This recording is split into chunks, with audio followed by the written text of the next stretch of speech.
merci d'être venus. Chers partenaires, chers professionnels engagés au quotidien dans la protection de l'enfance, dans le cadre des missions du Conseil local de sécurité et de prévention de la délinquance, la mairie de Gaillac organise aujourd'hui cette conférence dédiée à un sujet d'une importance majeure, la prostitution des jeunes, notamment des mineurs. Comprendre pour agir. Nous sommes très heureux de vous accueillir pour ce temps d'échange, de sensibilisation et de montée en compétences à destination de l'ensemble des professionnels impliqués dans la prévention des violences faites aux mineurs. Cette rencontre répond à une préoccupation croissante, l'exploitation sexuelle des mineurs, sous des formes variées, évolutives et parfois invisibles. Elle constitue une réalité que les acteurs de terrain sont de plus en plus confrontés à repérer et à traiter. Les récentes mises en lumière médiatiques concernant les réseaux, avec ou sans proxénètes, et les modes d'organisation de ces formes d'exploitation montrent combien il est nécessaire de renforcer notre compréhension collective et d'adapter nos pratiques.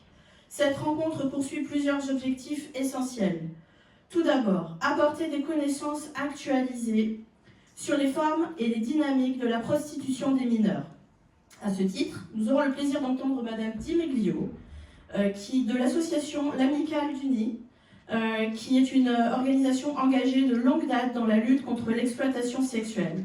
Elle nous présentera ce que recouvre la prostitution des mineurs aujourd'hui et les réalités rencontrées sur le terrain. L'Amicale du Nid accompagne au quotidien les personnes victimes, notamment grâce à des dispositifs d'accueil, de soutien et des logements d'hébergement sécurisés essentiels pour permettre une mise à l'abri, une reconstruction et un accès aux droits. Ensuite, identifier les signaux d'alerte et les conduites à adopter afin d'améliorer la détection, l'accompagnement et la prise en charge des jeunes concernés. Nous aborderons notamment les difficultés spécifiques liées à l'entrée en soins et la manière d'aborder la question de la prostitution en entretien. Mettre en lumière les dispositifs de signalement et les partenariats locaux indispensables pour une action coordonnée, réactive et protectrice. Construire une culture commune de la prévention et de la protection. Dans un second temps, M. Renard, sociologue, coordonnateur, intervenant au sein du CRESAM, Centre régional de ressources en santé mentale, proposera une analyse sur les effets des politiques publiques, sur les parcours d'exploitation sexuelle et économique, éclairant ainsi les enjeux systémiques et les leviers d'action. Au-delà des apports théoriques, cette conférence est avant tout un espace de partage et de mobilisation collective.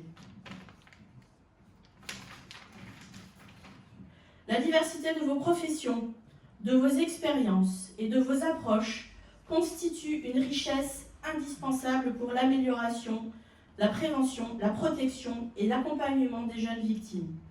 Je vous remercie pour votre présence, pour votre engagement quotidien auprès des mineurs. Je vous souhaite à toutes et à tous une conférence riche, instructive et utile pour vos pratiques professionnelles. Merci beaucoup.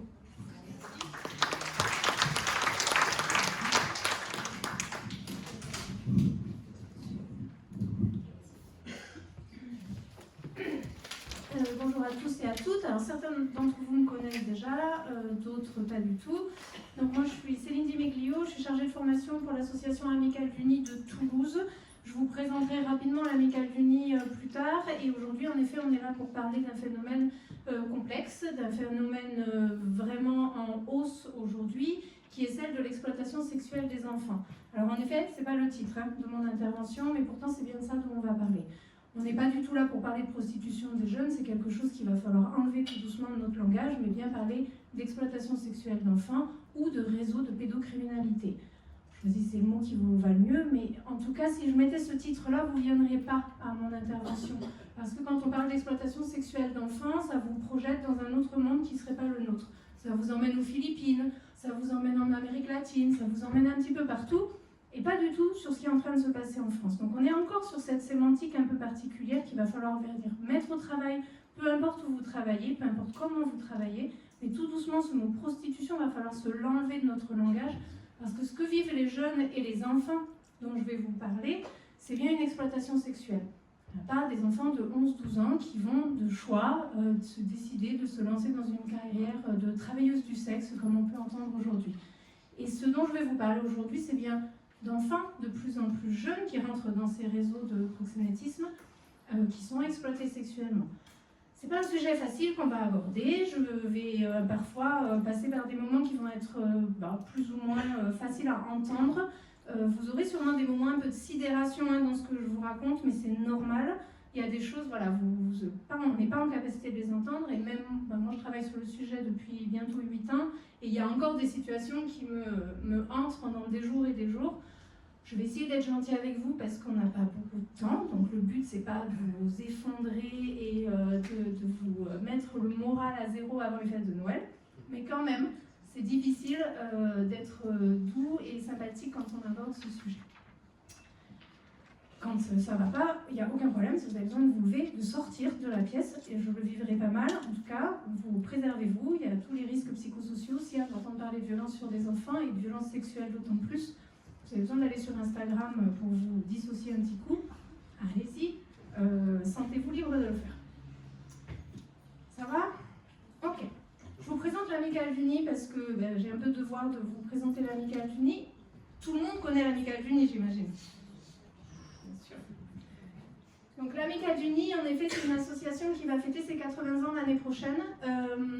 Donc on a été fondé en 1946, ça correspond à la fermeture des maisons closes sur le territoire français, en métropole, pardon.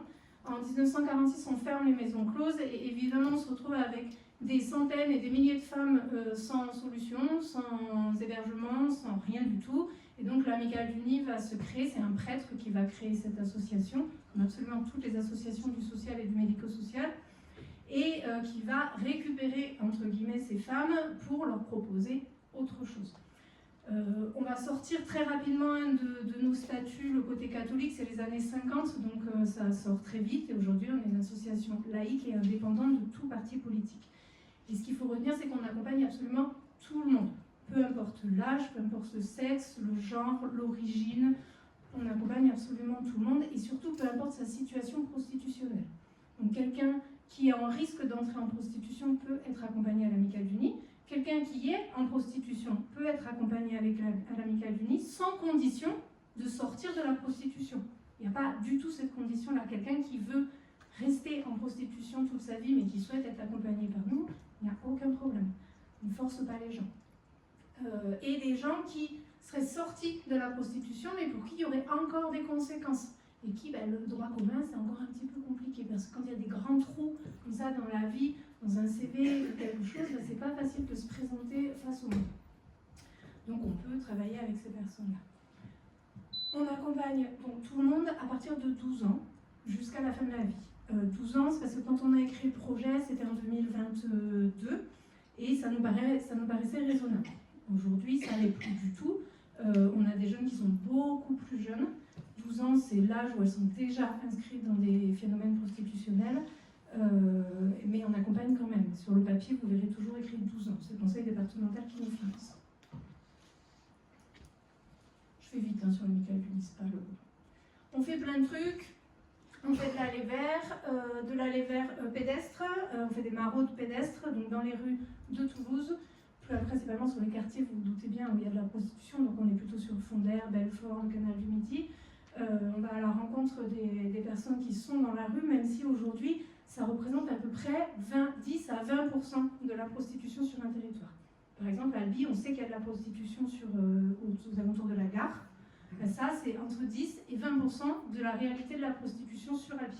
Le reste se passe dans ce qu'on va appeler, alors les forces de l'ordre vont appeler ça de la prostitution hébergée, nous on va appeler ça de la prostitution invisible, parce qu'elle n'est pas forcément hébergée. Et ça crée un petit biais. En fait, on a l'impression que c'est dans un appartement, sauf que la prostitution, et principalement des enfants, elle est partout. La prostitution, c'est dans les écoles, dans les foyers, dans les camionnettes, dans les voitures, dans les Airbnb, dans les hôtels, absolument partout. On voit de la prostitution dans tous les endroits où il y a des êtres humains potentiels. Il peut y avoir de la prostitution, principalement chez les enfants. Donc elle est très invisible. C'est pour ça qu'on a mis en place des maraudes numériques. Donc on va sur les espaces dédiés à la prostitution, donc les sites d'escorting, et on a tout un protocole, parce que les risques psychosociaux ils sont quand même très grands quand on fait ça, tout un protocole pour aller référencer les gens et leur envoyer des messages juste pour leur dire « Coucou, on est là si vous avez besoin ». Sans attente particulière. Par exemple, à Bretagne, 100% de leurs accompagnements sont issus des maraudes numériques. Parce qu'il y a très très peu de prostitution de rue en Bretagne. On fait de l'accompagnement, bien évidemment, on fait de la recherche, de la prévention et de la formation, et on fait de la lutte contre le système prostitutionnel, mais ça concrètement c'est le siège, c'est à Paris, c'est porté par cet espace-là et pas trop sur les territoires. On est un peu partout. Pourquoi je vous dis qu'on est un peu partout? Ça peut vous intéresser puisqu'on sait que nos jeunes, elles font des tournées. Alors on va parler de fugue, hein, évidemment, dans notre jargon de protection de l'enfance, on va parler de fugue prostitutionnelle, de départ en fugue, etc. Bon. Dans la réalité de la prostitution, on va parler de tournée. Elles partent en tournée.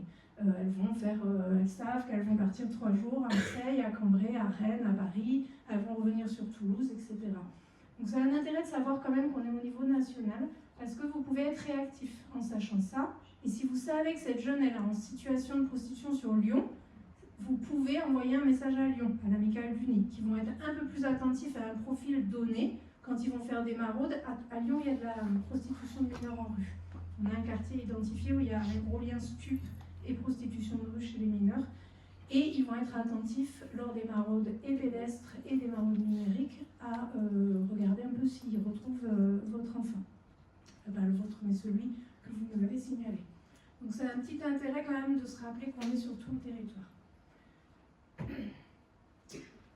Je vous ai mis la plaquette du service mineur, ça vous intéresse guère puisque vous ne pouvez pas faire appel à eux, puisqu'ils sont limités aux frontières de la Haute-Garonne. Je vous le mets quand même, parce que vous avez des numéros de téléphone utiles. Pourquoi on est limité? On fait un peu de politique, hein, mais parce que le conseil départemental, c'est le conseil départemental qui nous finance. Et ça s'arrête à la Haute-Garonne. Donc aujourd'hui, on ne dépasse pas les frontières en termes d'accompagnement des jeunes de la Haute-Garonne. Avec un peu cette volonté aussi de faire bouger les choses, hein, et de se dire si vous voulez qu'on vienne, ben, il va falloir nous aider à nous agrandir. Ça marche comme ça, c'est le nerf de la guerre. Par contre, si votre jeune que vous accompagnez ou que vous connaissez est sur Toulouse, ça fait une différence, puisqu'elle est sur Toulouse. Donc elle peut venir nous rencontrer. Et vous pouvez avoir en tête qu'il y a un lieu refuge qui existe sur Toulouse pour une jeune en prostitution qui aurait besoin de pouvoir aller se recueillir quelque part avant de revenir ou de vous appeler ou de revenir au sein du foyer, elle peut venir nous rencontrer du moment où elle est sur Toulouse. Ok? Vous voyez la différence? Et ensuite, il y a moi. Donc, vous avez mes contacts. Moi, je suis sur un projet qu'on appelle le projet régional qui se développe sur la prostitution des majeurs, la traite des êtres humains et la prostitution des mineurs. Et dans ce cadre-là, je suis financée sur 7 départements pour accompagner les territoires à la mise en place de plans de lutte contre la prostitution des mineurs, des majeurs et de la traite des êtres humains. Vous doutez bien, je suis toute seule pour 7, donc je fais ce que je peux. Mais sur ce temps-là, qu'on peut faire un peu ces temps de sensibilisation, qu'on peut faire des temps de sensibilisation au sein même de vos associations ou de vos espaces ou de vos institutions, peu importe, et qu'on peut essayer de vous faire monter un minimum en compétences, pour essayer de lutter au mieux sur votre territoire en termes de prostitution des mineurs. Et des majeurs, si certains d'entre vous agrient des majeurs. Je ne vais pas vous parler des majeurs aujourd'hui parce que voilà, ce temps-là, normalement, on le fait en 2 ou 3 jours. Okay? Là, on va le faire en 2 heures. Donc, je vais vous bombarder d'infos. Il y a plein de choses que je n'aurai pas le temps de vous dire. On ne parlera pas des réseaux sociaux, par exemple. Je sais que je vais vous dire qu'il y a une problématique autour des réseaux sociaux, mais je ne vais pas décortiquer ce qui se passe sur les réseaux sociaux parce qu'on n'a pas le temps. Là, mon objectif aujourd'hui, il est de vous faire comprendre de quoi on parle quand on parle de prostitution ou d'exploitation sexuelle d'enfants. C'est qu'est-ce que c'est vraiment? Qu'est-ce que c'est et comment ça s'organise aujourd'hui? Qui sont les acteurs de la prostitution aujourd'hui? Essayer d'avoir des éléments de repérage. Voilà. Comment on rentre en prostitution? Et si on arrive à comprendre comment on rentre en prostitution, quel est le processus d'entrée en prostitution, vous ne vous levez pas un matin en vous disant « je plaque tout, oh, tiens, je suis à l'aide sociale à l'enfance, je plaque tout et je vais aller me prostituer et je vais vivre ma meilleure vie ». Ça n'existe pas. On voit qu'il y a un processus qui se met en place. Il y a quelque chose d'un peu lent comme ça, qui va se mettre en place. Et ces processus, on va les retrouver chez les mineurs en France, mais on va retrouver aussi chez les victimes de traite des êtres humains du fin fond du Nigeria. Et pour avoir étudié la chose, c'est très flagrant de regarder qu'il y a des facteurs fragilisants qu'on retrouve chez les personnes, peu importe d'où elles viennent, dans le monde. Donc on voit qu'il y a un processus qui se met en place. Et ça, quand on l'a compris, on a déjà des éléments de repérage. On a des éléments pour faire de la prévention et empêcher la bascule vers la prostitution, mais on a aussi des éléments quand on fait des signalements. Un signalement qui est bien construit, on aura repéré les éléments fragilisants, les éléments déclenchants, ce qui va faire le point de bascule vers la prostitution et les conséquences de la prostitution. Grosso modo, c'est là où on va en arriver aujourd'hui. Je vous donnerai quelques tips sur l'accompagnement, mais c'est vraiment quelques tips. Vous allez être extrêmement frustrés avec plein de questions qui vont arriver. Mais voilà, on se rappellera, on essaiera d'avoir d'autres temps de travail pour ça. Et j'ai pensé à quelque chose et puis j'ai oublié. C'est pas grave, ça me reviendra. Ça va? Le projet vous paraît cohérent? Très bien. Donc, prostitution. Aujourd'hui, on va parler d'un système prostitutionnel. Pourquoi on parle d'un système prostitutionnel? Il y a un jeu qui est assez intéressant à faire. Pour ceux qui ont déjà été en formation avec moi, ils connaissent ce jeu. C'est de vous faire vider votre tête là, de tout ce qui... Quand je vous dis le mot prostitution, tout ce qui va vous venir par la tête.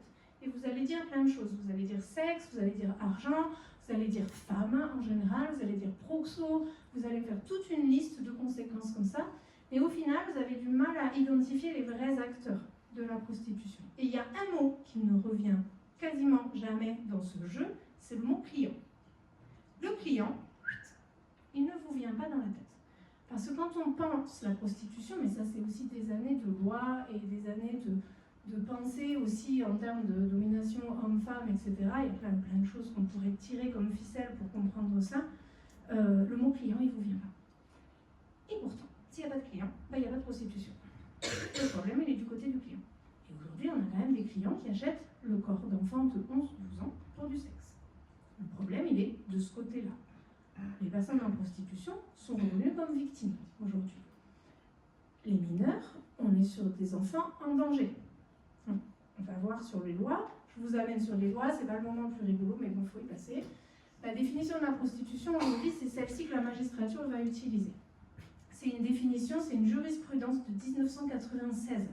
Elle est très très désuète. Elle est très très à revoir, cette définition. Puisqu'elle nous dit la prostitution consiste à se prêter, moyennant une rémunération, à des contacts physiques de quelque nature qu'ils soient, afin de satisfaire les besoins sexuels d'autrui. Rien que le début de la phrase est problématique. Consiste à se prêter. Bon. Quelque chose de l'ordre de l'exploitation quand même, dans une grosse partie, une majorité des cas. Puis quand on parle de traite des êtres humains, bon, le fait de se prêter est quand même particulièrement maladroit. Et pour qu'il se soit reconnu comme de la prostitution, il nous faut ces trois critères.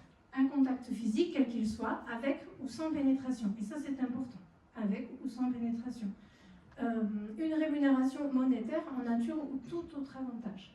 Si je vous dis contre quoi on se prostitue, votre première pensée, c'est l'argent. Nos jeunes, elles se prostituent pas vraiment pour de l'argent. Il y a plein d'autres raisons pour lesquelles elles se prostituent. Et on le verra, c'est la question des bénéfices secondaires. C'est tout autre avantage. Une jeune qui fugue du foyer, qui part de son foyer. Vous vous doutez bien que quand vous avez 12 ans, vous n'avez pas de carte bleue, vous n'avez pas de moyens, vous n'avez pas de liquide en général sur vous. Vous trouvez quelqu'un et vous lui proposez une fellation contre un transport de gaillac à la nuit, on est déjà dans la prostitution. Et on a aujourd'hui des clients de la prostitution qui ont très bien compris le mécanisme, et des proxos aussi, qui ont très bien compris le mécanisme, qui vont rôder autour des foyers de l'enfance, tout simplement rôder autour des foyers de l'enfance, en attendant de pouvoir proposer à une jeune ou à un jeune de monter dans la voiture et d'aller faire un tour de voiture en échange d'une fellation. On est déjà dans la prostitution. On a beaucoup de jeunes sur Toulouse qui rentrent en prostitution dans ce contexte-là. Des jeunes qui partent du foyer de l'enfance, qui vont attendre leur bus et qui vont se faire embarquer devant l'arrêt de bus du CDF, tout simplement devant l'arrêt de bus du CDF. On a vu une zone très repérée à un moment au Place Wilson. Je ne sais pas si vous connaissez Place Wilson, là, où il y a la FNAC, à côté. Avec des jeunes qui squattaient là, et il y a des prestataires, c'est ce qu'on appelle les prestataires dans le proxénétisme, à qui on remet des grosses bagnoles, c'est des très grosses voitures, plutôt des SUV, les vitres teintées, des trucs vraiment très très chers. Ce sont des voitures de location qui sont louées à la journée en général, et qui, dedans, sont fournies, c'est-à-dire que dedans, il y a du protoxyde d'azote, des ballons, il y a du shit, il y a à peu près tout ce que vous voulez dedans, il y a de la coke, voilà, etc. Et puis ces bagnoles, leur travail, c'est d'aller récupérer les gamines Place Wilson. Vous allez me dire, mais pourquoi ces gamines montent dedans? C'est très simple, pourquoi elles montent dedans. On a ces hommes qui s'arrêtent. Tu veux faire un tour de périph' dans ma voiture? Ok. Elles vont accepter. Pourquoi? Parce que ça leur permet d'imaginer qu'elles vont devenir mondiales. Là, je vous ai perdu. Devenir mondiales, c'est-à-dire qu'en échange d'une fellation, elles ont le droit à un tour de périph', comme ça. Et pendant ce tour de périph', il y aura de la bonne musique. Il y aura potentiellement des néons là dans la voiture. En tout cas, il y aura de l'ambiance. Il y aura des produits de conso et on va pouvoir faire des vidéos. Et ces vidéos, on va les poster sur Instagram, TikTok, etc. en espérant devenir une influenceuse. Si vous voulez devenir une influenceuse, il vous faut montrer du luxe. Il vous faut montrer des éléments caractéristiques de réussite dans un monde capitaliste. Okay, pas dans un monde de travailleurs sociaux où la réussite, c'est pas tout à fait la même chose. Dans ce monde d'influenceurs, c'est ça. Et ça, c'est les proxos qui vont travailler comme ça pour récupérer les gamines, leur vendre du rêve et leur dire « reste avec moi et tu deviendras mondial ». On est presque à 100%. Je ne vais pas dire 100% pour un peu d'honnêteté scientifique. Je vais dire 98% des jeunes qu'on accompagne, nous, au service mineur de l'Amicale Unie, disent « je veux être mondial ». C'est le mot qu'elles utilisent, le but. Et d'aller sur les réseaux sociaux. Bref. Donc, tout autre avantage, on a eu des situations d'enfants, début collège, qui faisaient, c'est souvent des fellations au début, hein, c'est un mot que je vais beaucoup utiliser, qui faisaient des fellations contre des bounties au collège, pour les goûter. C'est déjà de la prostitution. En tout cas, on est déjà face à une enfant en danger, très très en danger, contre de l'alcool, contre un transport, contre un hébergement, contre à peu près tout n'importe quoi. Des gamines, je pense à une gamine qui, elle, se prostitue pour des vapes, des cigarettes électroniques. Parce que c'est comme ça qu'on l'a mise en prostitution. On l'a mise en prostitution avec des vapes. C'est le film Police. Tout le monde à peu près l'a vu, le film Police. Et tout le monde a ri à cette scène, vous voyez exactement la scène dont je parle, où vous avez Joy Star et l'autre là, et ils sont en face de cette gamine qui a fait, je ne sais plus si elle a fait une passe ou si elle a fait une fellation, pour récupérer son téléphone portable. Et bien c'est ça, c'est comme ça qu'on les met en prostitution, ces jeunes. Donc on a tous ri devant cette scène, cependant c'est la réalité de 20 000 enfants aujourd'hui qui vont rentrer en prostitution parce qu'on leur fait du chantage avec leurs propres affaires et ça fonctionne. Et derrière on va mettre en place une rumeur, on va mettre en place une réputation. Et à un moment on a des jeunes qui disent bah, tant qu'à être pute, autant gagner de l'argent. Et c'est comme ça qu'on va rentrer aussi. On a plein de facteurs comme ça. Je suis très bavarde, hein. Je vous dis, il faut me suivre des fois. L'objectif de satisfaire les désirs sexuels d'autrui. D'autrui, pas les siens. Le but, c'est de celui du client. Les siens, et on s'en fiche du plaisir sexuel de l'enfant qui est en train de se faire exploiter sexuellement. Pourquoi les désuètes? C'est à cause du contact physique. Parce que tout ce qui se passe sur Internet aujourd'hui, de fait, est sorti de cette définition de la prostitution et ne peut pas être entendu comme de la prostitution. À l'Amicale Unie, on va parler de pratiques pré-prostitutionnelles, puisqu'on le sait, que l'entrée peut se faire via toutes ces plateformes OnlyFans, Mime, etc., qui vont créer un point de bascule très net vers l'entrée en prostitution. Cependant, la magistrature refuse de se positionner sur ce qui se passe. Et la dernière discussion des législateurs, c'est 18 mai 2022, vous voyez, c'est pas très vieux, hein, nous dit, ben non, ce qui se passe sur Internet, vu que ça ne rentre pas dans la définition précitée, c'est pas de la prostitution. Et il s'arrête. Il ne nous dit pas ce que c'est. Donc il y a aujourd'hui des recommandations qui imposent aux législateurs de venir légiférer sur ce qui se passe sur ces plateformes-là, parce que c'est quand même très problématique, et dans l'accompagnement, et dans la discussion qu'on peut avoir avec les jeunes, et dans la prévention, c'est quand même un peu compliqué. On le voit, des jeunes qui se rêvent de devenir riches en vendant des photos de leurs pieds sur les réseaux sociaux. Vous l'avez tous entendu. Vous l'avez peut-être même rêvé en disant oh, moi aussi je vais vendre des photos de mes pieds et je vais devenir riche. Donc c'est un peu plus complexe que ça. Vous avez différents types de plateformes, mais la plateforme la plus connue, ça reste OnlyFans. Et OnlyFans, pour publier des choses, il faut payer. C'est pas gratuit de publier des choses. C'est du proxénétisme, très clairement. Mais c'est pas reconnu comme ça par le législateur. Il vous faut payer. Et quand bien même, sur Mimes, où vous ne payez pas la dépose de photos, vous allez donner une partie des abonnements que vous payez. Vous connaissez tout ça ou je vous parle chinois? Ok. Des plateformes, c'est comme Vinted. C'est comme Vinted, mais ce sont des photos de corps. Et il y a tout un truc autour des photos de pied. C'est des photos à caractère sexuel, mais de pied. On sait très bien ce que les gens qui achètent ces photos font avec ces photos. Il n'y a pas de doute là-dessus. Pour s'abonner, en fait, vous mettez des photos, vous montrez un petit peu des photos, et après, l'acheteur, s'il veut en voir plus, il doit payer un abonnement. Donc, en fonction de votre notoriété, vous allez payer plus ou moins cher. Et vous payez un abonnement pour avoir accès à la totalité des photos de la personne qui publie. Okay, sauf que la plateforme, évidemment, va se faire du bénéfice là-dessus. Et des jeunes qui vont mettre des photos de leurs pieds en pensant devenir absolument riches grâce à des photos de leurs pieds, évidemment, très rapidement se retrouvent en dette, puisqu'elles ne peuvent pas payer l'abonnement, elles ne vendent pas de photos parce que tout le monde s'en fiche des photos de leurs pieds et qu'elles ne sont pas déjà connues sur les réseaux sociaux, donc personne n'a envie d'aller en voir plus, et tout doucement, elles vont faire d'autres photos pour pouvoir gagner vraiment de l'argent. Et la photo, ça va être d'abord une photo de poitrine, puis ça va être des fesses, puis ça va être un sexe, etc., jusqu'à la fameuse rencontre avec le client qui va lui dire si tu veux, moi je te propose plus pour un rendez-vous en physique. Et le point de bascule, on le retrouve de nouveau à cet endroit-là. Donc il y a un vrai risque de faire croire qu'on peut gagner sa vie en vendant des photos de ses pieds. Pas grand monde qui est devenu riche avec ça. Sauf si vous êtes Kim Kardashian, mais bon, je crois pas qu'elle habite à Gaillac. Et pour les mineurs, on est sur la loi du 4 mars 2002 qui nous dit tout simplement le recours à la prostitution des mineurs est interdite sur tout le territoire français. C'est bien le recours qui est interdit. C'est un terme important dans l'accompagnement des jeunes, puisque quand vous avez 11, 12, 13, 14 ans, vous êtes quand même un enfant, vous êtes quand même relativement naïf, et si il y a un proxo qui vous dit « tais-toi, ne dis rien parce que la prostitution est interdite sur le territoire français », vous allez le croire. Vous allez dire « j'ai basculé du côté de la délinquance. Il ne faut pas que je parle parce que c'est interdit. » Okay, vous voyez où je veux en venir? C'est des techniques de manipulation.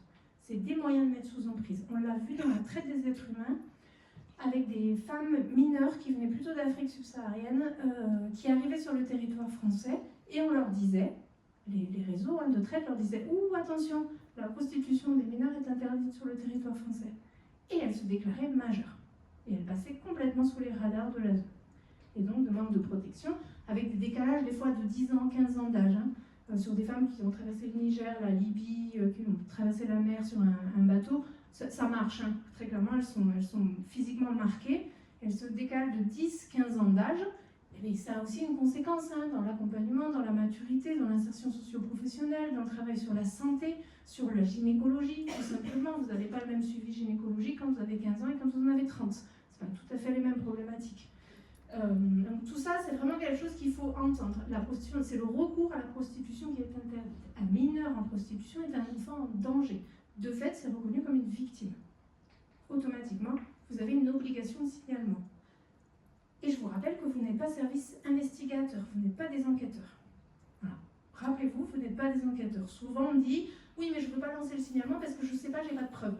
Oui mais si vous avez déjà des voyants allumés, c'est que vous avez déjà des choses. Donc, donnez ce que vous avez, procureur ou conseil départemental, en fonction des éléments que vous avez, donnez ce que vous avez, et il y a des services de police ou de gendarmerie qui vont faire le travail derrière. Ce n'est pas vous qui allez faire l'enquête. Et vous ne savez pas s'il n'y a pas déjà une affaire en cours. Vous ne pouvez pas tout savoir. Ça va pour ça? J'essaie d'avancer parce que je suis vraiment trop bavarde. Donc on l'a vu. Sur notre système constitutionnel, on comprend bien qu'on a 3 grands protagonistes, les personnes en prostitution, les clients de la prostitution, les proxénètes et les réseaux qui les exploitent. Et bien sûr, tout ça, c'est bien encadré par la société qui vient nous mettre en place plein de mécanismes qui permettent à tout ça de pérenniser. Tout ce qui va être l'hypersexualisation du corps de la femme et des enfants, tout ce qui va être de l'ordre de la dark romance, de la culture du viol, des débats pseudo-politiques qu'on peut entendre des fois aussi. Voilà, toute la place de la femme, de la société patriarcale, capitaliste, etc., qui va venir pérenniser aussi tout ça et qui va mettre un peu de l'enrobage en sucre autour d'une énorme violence que vivent majoritairement des femmes. Nos 3 protagonistes,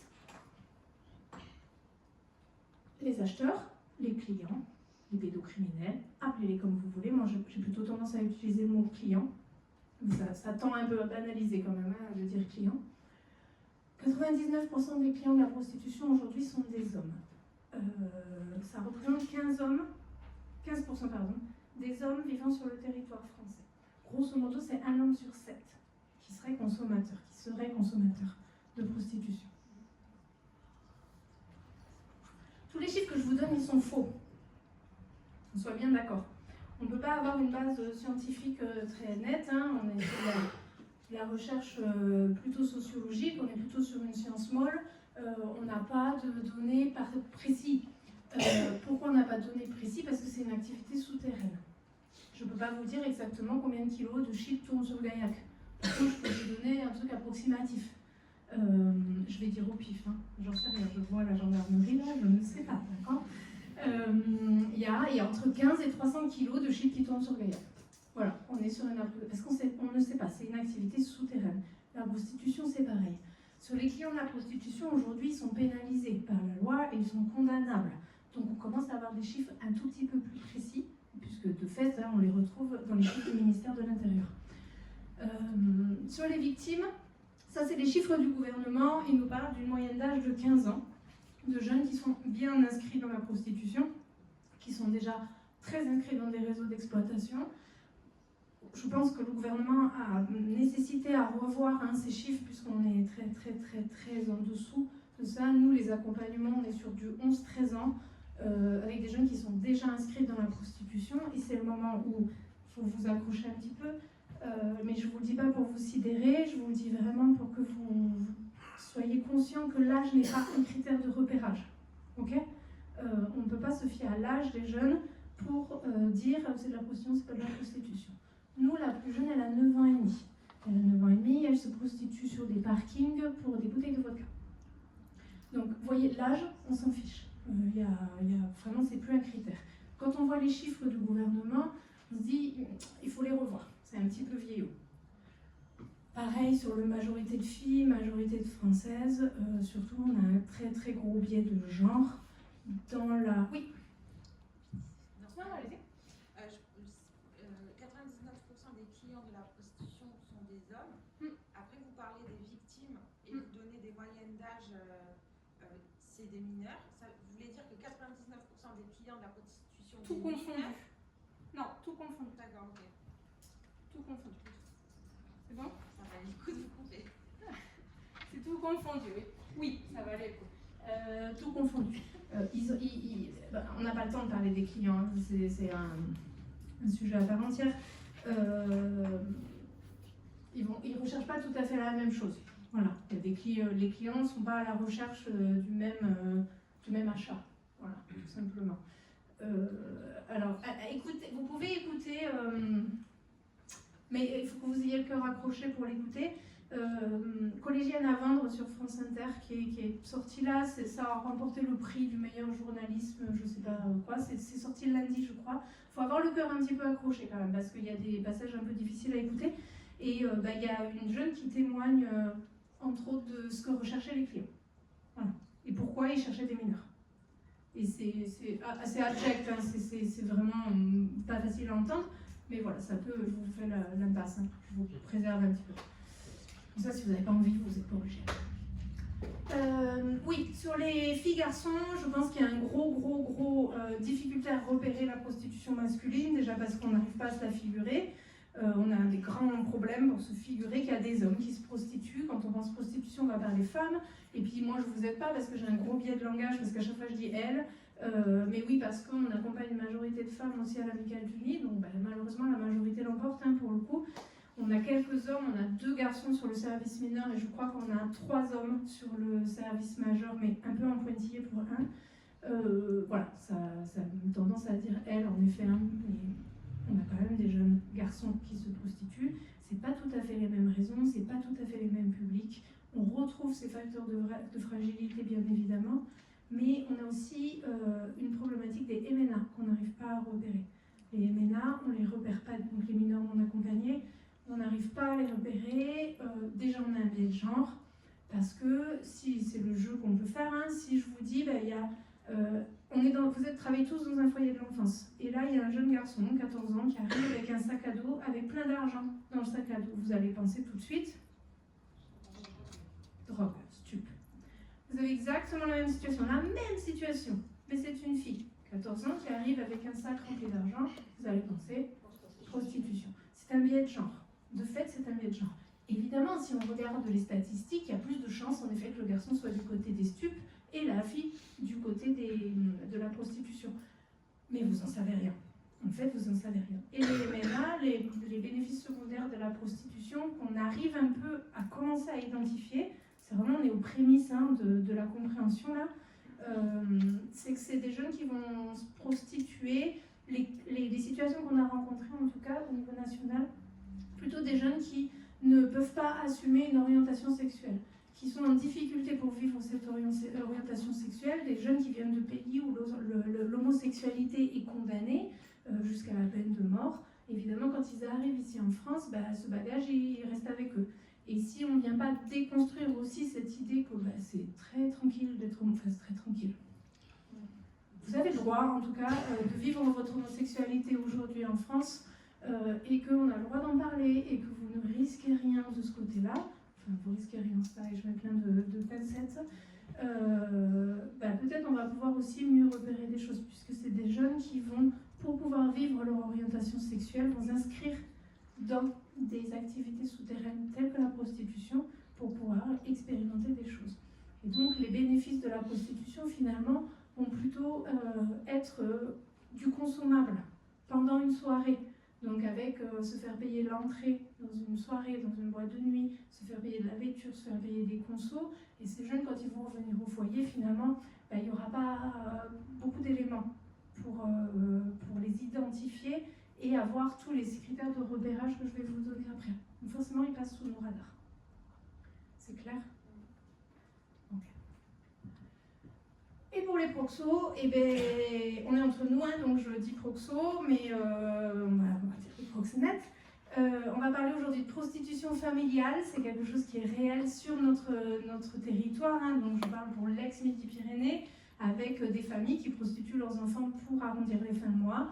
Pas besoin d'aller très loin, vous avez des situations, j'en ai quelques-unes en tête, là, aux portes de Toulouse, ou des familles qui banalisent la prostitution de leurs enfants, parce que ça aide un petit peu quand même à la fin du mois, ou des histoires de mamans, souvent, qui étaient déjà en prostitution, et la fille rentre en prostitution très jeune, et ça va être très banalisé dans la famille. Évidemment, notre ennemi numéro 1, le petit ami, le lover boy, c'est l'ennemi numéro 1 actuellement, c'est le meilleur moyen d'exploiter des jeunes filles. Principalement, ça marche sur les jeunes filles qui sont très carencées affectivement, puisque le premier, je vais le dire comme ça, le premier couillon qui va passer et qui va dire t'es belle, je t'aime, on fera tout ce qu'on veut tous les deux, tu vaux mieux que le foyer et je vois pas pourquoi tu resterais là, moi je vais te faire vivre ta meilleure vie. Une gamine qui a des carences affectives, elle est là. Et ça devient son petit ami. Mais c'est pas un petit ami, c'est bien un homme principalement qui va feindre la relation affective en vue d'exploiter une mineure. Donc, en prévention, comment on travaille aussi la question des red flags, tout simplement. Qu'est-ce qu'un red flag quand on est très jeune? Et donc il faut commencer à travailler très tôt là, parce que je vous dis 11-12 ans. Donc il faut commencer très tôt. Qu'est-ce qui est de l'ordre du green flag ou du red flag? Qu'est-ce qui est OK dans une relation? Qu'est-ce qui n'est pas OK dans une relation? Qu'est-ce que tu es capable d'accepter dans une relation? Et là, on va ici aussi travailler le curseur de la violence. Et qu'est-ce qu'on ne doit pas accepter dans une relation? Vous avez plein de outils maintenant qui existent pour le faire. On est sur des jeunes qui ont un curseur de la violence extrêmement élevé. C'est aussi à nous, en tant qu'adultes, d'évaluer où on en est ce curseur de la violence. Des jeunes qui ont vécu des violences intrafamiliales, qui ont été témoins de violences conjugales ou qui ont vécu des violences sur elles, évidemment, ont des curseurs de la violence très très très hauts.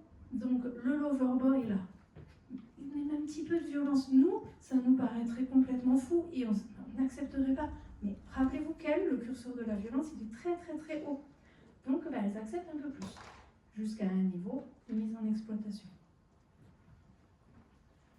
La copine rabatteuse, elle, c'est celle dont personne ne veut dans les foyers de l'enfance. Tout le monde essaye de... C'est la patate chaude, hein, dont personne ne veut. C'est des jeunes qui sont déjà inscrits dans des systèmes d'exploitation et qui vont rabattre, chercher des copines, ramener des petites, comme elles disent, hein, ramener des petites dans les réseaux d'exploitation. C'est cette fameuse copine qui, il faut avant tout la considérer comme une victime auteur. C'est une victime auteur. C'est une jeune qui est déjà dans un système d'exploitation, c'est une jeune qui a déjà des contraintes qui pèsent sur elle, qui a souvent des dettes très importantes, c'est des dettes fictives, hein, mais des dettes envers un réseau qui l'exploite, et on va la contraindre de mettre des petites, comme elles disent, en exploitation. Okay, c'est pareil, c'est des jeunes dont le curseur de la violence, il est à un point explosif de hauteur, c'est inimaginable. Les jeunes qui à 13 ans sont capables d'organiser, c'est des situations qu'on connaît, hein, 13 ans sont capables d'organiser le viol d'une de leurs copines et de filmer le tout pour pouvoir le balancer sur les réseaux sociaux. Mais parce qu'il n'y a plus aucune capacité de comprendre là à quel degré on est de violence. C'est quelque chose qui est tellement banalisé, pourquoi pas à la limite, si moi j'ai survécu, ma copine elle survivra, t'inquiète. C'est avant tout des victimes, avant d'être des auteurs.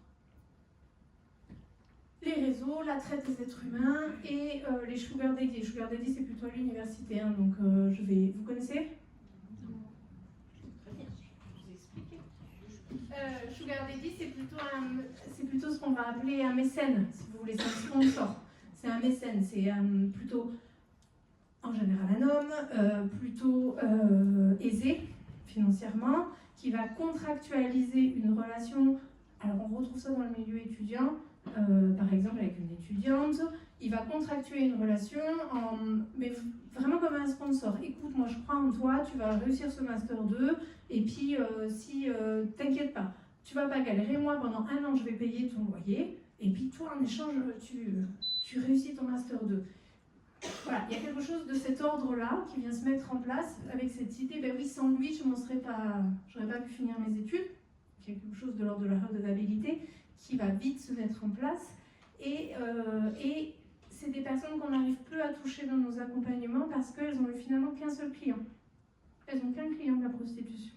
Donc ça les préserve de quelque chose, mais voilà, on reste quand même, ça reste à la marge, on le retrouve plutôt au monde universitaire. Ça va ? Allez. Donc, qui rentre en prostitution ? Je vous laisse prendre conscience de ce tableau un peu imbuvable, mais il faut y passer.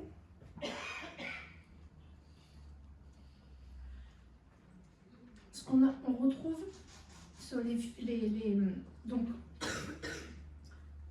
c'est 20 000 mineurs aujourd'hui en prostitution en France. Hein. Donc on commence à avoir des chiffres, on commence à avoir surtout des capacités à analyser les récits de vie de ces jeunes et on retrouve en effet ces facteurs. On a en haut là les facteurs, ce qu'on va appeler les facteurs fragilisants. Les facteurs fragilisants, on les retrouve dans une grande partie des histoires qu'on arrive à récupérer de ces jeunes, dans leur histoire de vie, avec un facteur qui revient de manière quasi systématique. Sur le service mineur de Toulouse d'accompagnement, 100% des jeunes accompagnés ont vécu à minima une agression sexuelle. On ne vous l'invente pas, ce chiffre. Des accompagnements, on est à 100%. Il y a 0 jeune accompagné qui n'a pas vécu à minima une agression sexuelle dans l'enfance. C'est soit une agression sexuelle, soit un viol, soit un inceste, et ou un viol, et ou un inceste. On retrouve ce phénomène dans 100%. Et pour les victimes de traite des êtres humains, moi j'ai monté un diagnostic et je tombe à 94% des personnes accompagnées par l'Amicale Unie ont vécu, victimes de traite des êtres humains internationales, a vécu à minima une violence de genre. Voilà, parce qu'il y a des récits qui sont compliqués à avoir. Donc je limite un peu mes propos, on va être sur une violence de genre, donc un viol, une agression sexuelle, un inceste ou une mutilation génitale, ou un mariage forcé, ou un avortement forcé, ou une grossesse forcée. En tout cas, on retrouve à 94% chez ces femmes ce phénomène. C'est vraiment notre voyant rouge. 100% des jeunes. C'est un chiffre qui ne marche pas dans l'autre sens.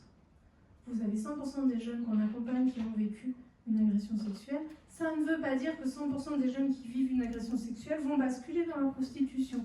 Et c'est là que ça nous intéresse. Qu'est-ce qui fait la différence? Qu'est-ce qui fait la différence entre ces jeunes? Pourquoi il y a des jeunes qui basculent et d'autres qui ne basculent pas? Souvent, on retrouve des éléments cumulatifs. Le climat incestuel est très présent dans les discours des jeunes qu'on accompagne. Mais la banalisation, intériorisation de la violence, quand on a été témoin de victimes, témoin de violences conjugales par exemple, les difficultés à vivre son orientation sexuelle, la banalisation de la prostitution, évidemment la précarité, l'errance, les stéréotypes, les représentations dévalorisées, les injonctions parentales, tout ça, quand on arrive à accumuler quand même à minima 2 de ces éléments, il y a des choses à mettre en place en termes de prévention des jeunes. Puisqu'après, ce qu'on voit, c'est qu'on a un phénomène déclenchant. C'est non exhaustif, ma liste. Il y a forcément des choses que j'oublie. On fait avec ce qu'on a pour le moment. On a des facteurs déclenchants. Et sur les facteurs déclenchants, on va avoir la réputation de pute, dont je vous ai parlé. Les gamines, très très tôt aujourd'hui, ont des réputations de pute, qui partent en plus de trucs complètement fous. Une jeune qui refuse de rouler une pelle à un type, le type en question, par vengeance, va raconter à tous ses copains qu'elle lui a fait une fellation dans les toilettes. Parce que y a quand même un ego là à tenir, là, une petite réputation aussi de son côté à tenir. Et ça va suffire à créer une réputation de pute. Sauf qu'une gamine qui présente des facteurs de fragilité en amont, ça va être extrêmement violent. D'autant plus en 2025, où vous avez une réputation, votre réputation, peu importe où vous allez, elle va vous suivre, parce qu'on a la magie des réseaux sociaux. Et il faut surveiller les réseaux sociaux. Il y a des endroits où on est très très attentif aux réseaux sociaux, à Montauban, collège Olympe de Gouges, où il y a un hashtag, les potins ODG, je ne sais plus comment ça s'appelle. Il y a un hashtag sur Instagram avec quelqu'un, on ne sait pas qui c'est, qui tient la liste de tous les potins du collège, dont ce genre de choses, avec le nom et le prénom des enfants. Et ça va vous suivre et on va basculer du côté du cyberharcèlement très rapidement. Et vous pouvez changer les enfants et les élèves d'établissement autant de fois que vous voulez. Si vous ne travaillez pas sur ce qui se passe sur les réseaux sociaux, ça va à un moment faire un point de bascule. L'éloignement familial et la fugue, bien évidemment, vont être des facteurs fragilisants. Une dispute avec la famille, vous partez en fugue parce que vous boudez. Aujourd'hui, ça va très vite. Vous allez très rapidement, encore une fois via les réseaux sociaux, publier que vous êtes en fugue, vous allez très vite être happé dans des systèmes qui ne vous conviennent pas. Et malheureusement, le placement. Le placement, aujourd'hui, est un des premiers points facteurs déclenchants. Alors c'est terrible. On parle aujourd'hui de survie prostitutionnelle dans les foyers d'enfance qui sont de 24 à 48 heures. Un jeune sur un primo-placement, dans les 24-48 premières heures, plutôt sur les adolescentes, 24-48 premières heures, on va lui proposer une fugue prostitutionnelle, d'une manière ou d'une autre. On ne va pas lui dire, viens avec moi, on va se prostituer. Ça ne marche pas comme ça. Par contre, on va créer quelque chose, viens en fugue, on va faire une super soirée, on va aller sur les rooftops de Toulouse, et puis tu verras, ça va être génial, on va vivre notre meilleure vie. Qu'est-ce qui va se passer? La jeune, elle va y aller. Ils vont faire des fêtes incroyables, dignes des réseaux sociaux, pour devenir influenceuse et mondiale, encore une fois. Et puis, on retourne au foyer, puis on va lui proposer une deuxième soirée. Puis, il ne va rien se passer. Et la troisième soirée, évidemment, c'est pas aussi schématique. Je vous dessine un récit, mais c'est pas toujours 2, c'est pas toujours 3, etc. La troisième soirée, il y aura un viol initiatique qui va être organisé. Et on va effracter physiquement ces jeunes filles. Plus ces jeunes filles que ces jeunes garçons dans les situations qu'on connaît. On va les effracter physiquement, on va les effracter psychiquement, et on va leur dire, ça fait 3 fois que tu pars en soirée avec moi, tu as consommé tant, le Airbnb l'a coûté tant, la drogue, elle a coûté tant, tu as mangé pour tant, tu me dois 6 000 €. Là, les jeunes en général se rebellent, on m'avait pas dit, et à ce moment-là, on va aussi organiser la vente à un autre Mac. Donc, il y a un gentil loverboy qui débarque, on ne sait pas d'où, comme de par hasard, qui va dire t'inquiète, moi je te rembourse ta dette. Du coup, la dette est juste transférée à quelqu'un d'autre. Et on va créer ce système de mise en dette, voilà, en créant des effractions physiques et psychiques, et les jeunes elles vont rentrer dedans. Ça va être très compliqué d'en sortir derrière. Ça, c'est la fameuse rencontre avec le système constitutionnel. Ça va? J'essaye d'avancer un petit peu. À quelle heure on fait la pause? Tu vas la décaler. À 15h, vous voulez faire la pause? Non, on était parti sur 15h30, mais on peut faire 40. J'avance un petit peu. Je suis extrêmement bavarde. J'ai trop de choses à vous dire sur ce sujet. Donc, les facteurs d'entrée, ce qu'on voit. Et ça fait partie de votre liste pour faire un signalement. Un bon signalement sur les questions de prostitution. On voit des facteurs fragilisants. Vous avez un contexte familial. Et des fois, les contextes familiaux vont très bien dans les situations. On a des filles de chirurgiens, on a des enfants d'avocats, on a des personnes, des enfants d'éducateurs spécialisés dans nos accompagnements, et puis des jeunes filles de l'ASE. Je ne sais plus les chiffres, je ne les ai pas en tête. J'ai un gros doute sur mes chiffres que je vais vous donner, donc je ne vais pas vous les donner. Vous les retrouvez, je pense, sur le rapport d'activité où je chercherai pendant la pause, parce que j'ai un gros doute. J'ai 57 et 83 dans la tête. Donc, rien à voir. Du pourcentage de jeunes déjà connus par l'ASE avant d'entrer en prostitution. On les a, les chiffres, sur l'année dernière. Les conditions de vie, les traumas subis, vous les avez, ces facteurs fragilisants. Et puis là, vous voyez qu'il y a potentiellement un facteur déclenchant, un événement qui a déstabilisé la situation. Soit un viol, et un viol qui n'a pas été reconnu par la justice, ça c'est très très très violent pour les jeunes, ou qui a été silencié, des incestes qui sont silenciés. Ben voilà, non, une jeune qui vient vous dire qu'il y a son cousin qui la touche, voilà, la réponse inadaptée, oui, mais bon, c'est de l'expérimentation sexuelle, voilà, on joue à touche pipi quand on est petit. Non, si elle vient vous déposer quelque chose, des fois on silencie aussi les jeunes, mais involontairement, parce qu'on a des représentations et les jeunes n'utilisent pas les bons mots. Elles ne vont pas utiliser les bons mots quand elles vous parlent de quelque chose. C'est à nous de traduire ce qu'elles viennent vous dire au travers de ça. En tout cas, si elles viennent vous parler de quelque chose, c'est qu'elles ont besoin de le déposer. C'est qu'il y a quelque chose qui vient faire effraction chez eux. La rencontre avec l'univers du système prostitutionnel, ben là, des fois vous le savez, des fois vous ne le savez pas. Mais rappelez-vous que le placement est un risque.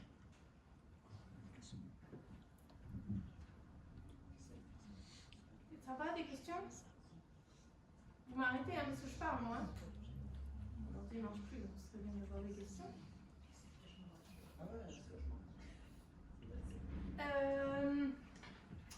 Et puis tout ça, donc tous ces facteurs, les proxénètes, ils ciblent, hein, ils savent très bien. On est très étonnés, je vous partage une situation qu'on vient de rencontrer sur le service mineur, une situation d'une jeune fille, je crois qu'elle a 13 ou 14 ans, bien plus grande que celle qu'on a l'habitude d'avoir, primo placement au CDEF. Et elle, ça va. Elle continue d'aller au collège, ça va. Ça attire un petit peu. Et c'est dans le bus, pour rentrer au CDEF, qu'elle s'est fait alpaguer par un proxo. Ils savent très bien ce qu'ils font. Ils savent très bien ce qu'ils font. Ils savent que le bus qui est identifié, qui va ramener les petites au CDEF. Elle se fait voler son téléphone dans ce bus. Je vous raconte l'histoire telle qu'elle nous l'a racontée, et c'est elle qui a mis qui a fait du lien entre les choses. Elle demande à en sortir de tout ça actuellement, elle est dans cette démarche-là. Elle se fait voler son téléphone dans le bus. Et puis 2 jours plus tard, elle est contactée sur Snapchat, elle est contactée par un monsieur qui lui dit « J'ai ton téléphone, je vais te le ramener ». Bon, plutôt sympa le type, ou plutôt loulou. Évidemment, il lui ramène son téléphone, la jeune récupère son téléphone, là le monsieur, pas très vieux, lui dit t'es plutôt mignonne, viens on échange nos snaps, si tu veux on continue de discuter. Elle dit oui puisqu'il est gentil de lui donner son téléphone. Évidemment c'était un loverboy, évidemment il l'a mise en exploitation et elle aujourd'hui fait le lien, on l'a pas aidé à faire ce lien, de dire en fait ils avaient prévu. Ils avaient organisé de me voler mon téléphone dans le bus pour pouvoir ensuite m'alpaguer et m'exploiter sexuellement. On en est sur ces dynamiques-là. Les proxos, ils savent très bien à qui ils ont affaire. Ils savent qu'il y a des fragilités et ils vont chercher les fragilités. C'est pour ça que les foyers de l'enfance sont d'autant plus ciblés aujourd'hui. Ils sont ciblés parce que c'est là où on les trouve, nos jeunes vulnérables. Ils sont concentrés tout au même endroit. Donc il suffit d'aller dans le bus apparemment. On était un peu stupéfait de cette situation quand même. Et derrière, donc ce jeune proxo, en général assez jeune, va mettre en place tout un système d'emprise. Avec, évidemment, comme dans les maisons, dans les violences conjugales, c'est la main qui caresse et la main qui tape. Un peu l'un, un peu l'autre. Parce que si vous êtes que du côté de la violence, ça ne marche pas. Donc, on va vous dire, des jeunes qui vont pouvoir vous décrire des moments où il est gentil, où il fait des cadeaux, où il prend soin d'elle, où il s'occupe d'elle. Et puis de toute façon, elle n'est pas grand-chose sans lui. Tous ces mécanismes-là, on va les retrouver comme dans les violences conjugales. En prenant en compte tout ce qui va être de l'ordre de la dissociation. Je vais vous en parler après. Oui. Est-ce que le fait d'être en famille d'accueil, ça peut être un peu protecteur par rapport à ça ou pas tellement? Ça peut. On n'a pas trop de... Non, on a un peu de recul. On a peu de recul. On n'a pas... Alors, j'ai pas d'analyse, d'accord? Là, je vous fais juste part d'observation. On a vu des moments d'apaisement sur des jeunes filles qu'on envoyait dans les... Et je l'ai perdu. Merde. Accueil paysan. Voilà. Des jeunes filles qu'on avait envoyées dans des accueils, envoyées avec leur accord, alors c'est toujours pareil, hein. Vous envoyez dans une famille d'accueil, la jeune n'est pas participante au projet, n'a pas collaboré au projet, n'est pas inscrite dans cette démarche, cette dynamique, ça ne marche pas. De toute façon, il n'y a rien qui marche. Vous pouvez les envoyer au fin fond du bout du monde. Si vous faites créer un séjour de rupture, mais qu'elle n'a pas travaillé avec vous sur ce projet-là, de toute façon, ça ne marche pas. Donc l'idée, c'est quand même de les mettre au travail et de chercher. Mais on a vu que sur les... Comment j'ai dit? M'échappe celui-là. Sur les accueils paysans, on a vu qu'il y avait des vrais moments d'apaisement. Ce que c'est le contact, la nature, franchement, je n'ai pas d'analyse à vous proposer. C'est juste une observation qu'on a actuellement, qui marche bien. Des fois, on choisit de laisser en famille, hein, les situations. Parce qu'au fin de compte, la famille est moins dangereuse que le placement. Même parce que sur les centres d'accueil des enfants, effectivement, c'est bien identifié. Quand ils sont dans des familles d'accueil, en fait, il n'y a pas de trajet identifié, il n'y a pas... Quand même, ils y arrivent. Oui et non, parce qu'en fait, elles ont toutes Snapchat. Ouais. Elles sont toutes géolocalisables 24 heures sur 24. Toutes. 7 jours sur 7, 24 heures sur 24, vous êtes géolocalisables. Ça, c'est un bon indicateur là, à venir travailler avec les jeunes. Est-ce qu'elles peuvent se dégéolocaliser? Quand elles sont en entretien avec vous, quand elles viennent faire une activité avec vous, je ne sais pas ce que vous faites, est-ce qu'elles ont la possibilité de se dégéolocaliser? De leur proposer. Leur dire, est-ce que là, on va couper le téléphone, on va le dégéolocaliser. Si elle vous dit, je peux pas, vous avez déjà des indicateurs. C'est qu'il y a du contrôle coercitif qui est mis en place au travers de ce téléphone. C'est ce qu'on va appeler la digitalisation du proxénétisme. Et pour aller jusqu'au bout de la digitalisation, le contrôle et le principal de l'emprise, il se fait au travers de ça. Tout le temps géolocalisable. Tout le temps. Elles n'ont plus une minute où elles ne savent pas qu'on les regarde. Ça crée quand même quelque chose de très fragilisant. Moi, j'ai juste une question, parce que vous parlez beaucoup des foyers de l'enfance, qui sont beaucoup mis en lumière en ce moment, pas forcément de façon très positive. Je voudrais quand même les défendre un peu. On a quand même des travailleurs sociaux qui font un travail extraordinaire dans ces foyers-là. Oui. Le problème, c'est que, enfin, le problème qui n'en est pas un, mais c'est que c'est pas des prisons, quoi. Les enfants, voilà. Donc, au-delà de tout ce que vous nous avez expliqué, qu'on comprend très bien hein, sur les risques et sur voilà, on ne peut pas non plus mettre un travailleur social derrière chaque enfant qui est confié au foyer de l'enfance. Qu'est-ce que vous avez identifié comme peut-être moyen de prévention du coup pour essayer, que les départements pour le coup pourraient essayer de plus accentuer pour les parce que vous dites 24 à 48 heures en fait à partir du moment où elles sont placées ces jeunes filles, alors je parle des jeunes filles puisque moi c'est des jeunes filles, et du coup en 24-48 heures on n'a pas le temps en fait, j'allais dire de les prévenir des risques. Qu'est-ce qu'on peut faire concrètement? Alors, moi je ne suis pas du tout à charge sur les travailleurs sociaux de l'aide sociale à l'enfance, je suis une très forte alliée. Voilà. Donc, si ça s'est traduit comme ça dans mon discours, vraiment je m'en excuse parce que je suis une très forte alliée de ce côté-là. Et on sait la réalité et on sait qu'il y a 30 000 postes vacants aujourd'hui à l'ASE. Donc on fait les qui gagnent 3 sous à la fin du mois à un moment. Et on sait la réalité du C2F, ce qui s'est passé avec un veilleur de nuit qui s'est mis entre la jeune et un pourceau il y a 3 semaines, je pense, à peu près. Bon, voilà, on sait toutes ces réalités-là. Moi, vraiment, il n'y a rien à charge. Et si vous avez vu le reportage d'Élise Lucet, je suis très fâchée après elle parce que tout est à charge des travailleurs sociaux, ce qui est quand même assez problématique. Oui, vraiment, vraiment. Je pense vraiment sincèrement et que le problème, il n'est pas là, en effet. On le décale parce que c'est là où ça touche directement, en effet. Je pense qu'il faut faire une réforme de l'ASE, tout simplement. Mais ça, voilà. Sur le protocole, on met en place aujourd'hui, on travaille avec certains C2F à la mise en place d'un protocole d'accueil. Bien mis en rentre, c'est nous qui lui parlons de prostitution. Je caricature très très fortement. Voilà, jeudi, vendredi, là, on travaille là-dessus avec des travailleurs sociaux du foyer de l'enfance de Toulouse, où on va travailler ce protocole.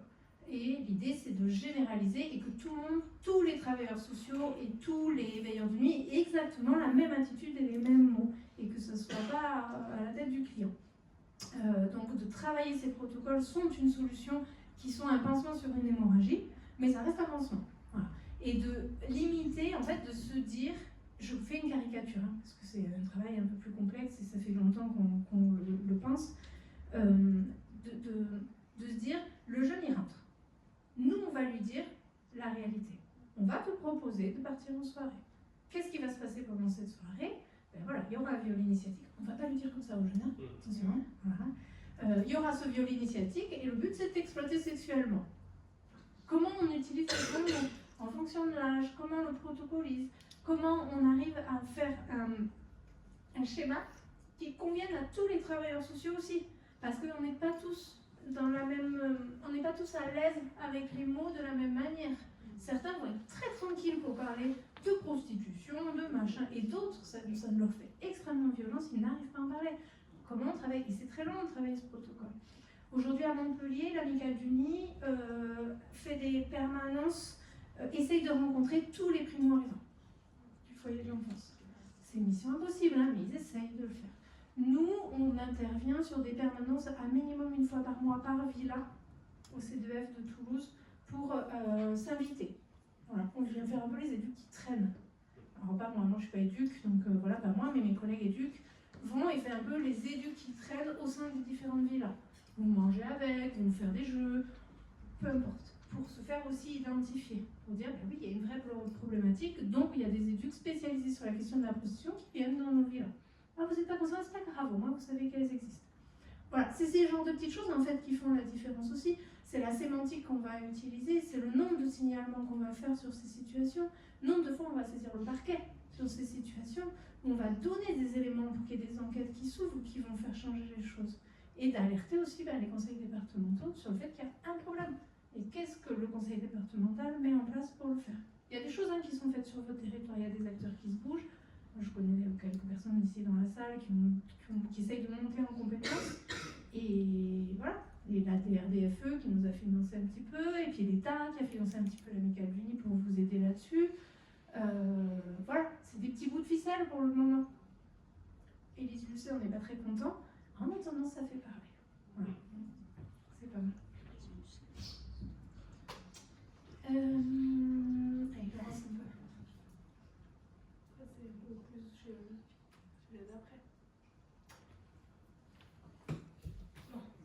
Comment elle s'organise la prostitution aujourd'hui? Ça, on va essayer de le comprendre. Ça va aller vite, mais on va essayer de le comprendre. C'est une équipe de Bénédicte Lavaux-Legendre, qui est juriste, chercheuse au CNRS, qui a passé le flambeau. Là, elle arrête sur les questions de proxénétisme et de prostitution. Ça fait des années qu'elle est sur le sujet. Vous pouvez absolument tout lire d'elle, c'est très intéressant ce qu'elle écrit. Il y a quelques temps, elle a sorti cette étude-là sur le proxénétisme sur mineurs, que je vous invite à lire, qui est très intéressante, et elle vient nous parler d'une organisation par plan. Et ça nous a un peu sauté aux yeux, puisque les jeunes, elles disent « je pars sur un plan ». C'est vraiment le vocabulaire qu'elles utilisent. Elles partent sur des plans, sur un plan prostitutionnel, mais elles disent « oh, j'ai un plan ce week-end, ah, j'ai un plan la semaine prochaine, on part avec 2 copines, Ah non, mais là je pars sur un plan, donc je pourrais pas venir. Non, mais je vais pas aller à l'école, j'ai un plan. Ce mot, il revient. Et en fait, ce plan, on pourrait le traduire, nous, avec nos mots d'adultes, comme une mission d'intérim. Elles ont une mission intérim. Elles savent qu'elles partent sur une mission pour une durée qui est connue en général par le jeune ou la jeune et sur un lieu qu'elles connaissent. Le lieu qu'elles connaissent, attention, soyons précis, elles connaissent la ville, elles ne connaissent pas l'adresse. Elles savent, je pars sur un plan de 3 jours, 4 jours, 5 jours à Marseille. Voilà. Si elles partent à Marseille, sortez les voyants, parce que c'est la cata à Marseille, et à Cannes en ce moment. Il y a eu beaucoup Cannes, et on commence à entendre parler de l'île Jourdain, qui est pas loin, mais qui fait un peu moins rêver que Cannes, mais pourtant, voilà. Beaucoup l'île Jourdain en ce moment. Donc si vous entendez des choses l'île Jourdain, je pars en week-end à l'île Jourdain, je ne sais pas encore ce qui s'y passe, je vais mener l'enquête, mais pour le moment, on entend beaucoup l'île Jourdain.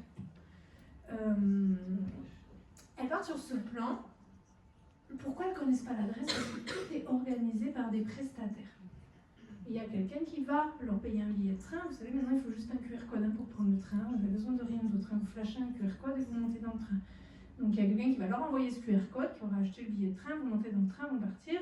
Et à la gare, il y aura un Uber qui va les attendre. Et quand vous réservez un Uber, vous savez que vous rentrez l'adresse d'où vous voulez aller. Quand vous prenez un Uber, je veux aller à tel endroit. Et donc, les gamines, elles vont monter dans la voiture et elles vont se faire déposer à un endroit. Et Uber va leur dire c'est bon, tu es arrivé. Et elles ne connaissent pas l'adresse. C'est là où il y a une difficulté aussi pour mener des enquêtes.